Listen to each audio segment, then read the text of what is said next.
নমস্কার, আমি কুহেলি ঘোষ। সম্প্রতি আমার গবেষণালব্ধ বই প্রকাশিত হয়েছে বঙ্গীয় সাহিত্য সংসদ থেকে, যার নাম কমল কুমার মজুমদারের ছোট গল্প শিল্পরূপের অধ্যয়ন। আখ্যানতত্ত্বের প্রেক্ষিত থেকে তার সমস্ত গল্পের কাহিনীবিন্যাস, সংস্থান নির্মাণ, সময়ের ব্যবহার, চরিত্রায়ন ও কাহিনী পরিকল্পনার স্বাতন্ত্র্যের মাত্রাগুলিকে চিহ্নিত করা হয়েছে বইটিতে।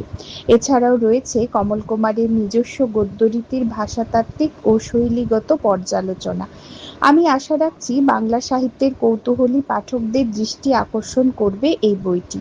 এছাড়াও কমল কুমারের রচনা নিয়ে যারা গবেষণা করছেন বা অন্যান্য লেখকের রচনার শিল্পরূপ নিয়ে যারা চর্চা করছেন, তাদের কাছেও আমার এই বইটি সহায়ক গ্রন্থ হিসেবে একটা বড় ভূমিকা পালন করতে পারে বলে আমি মনে করি।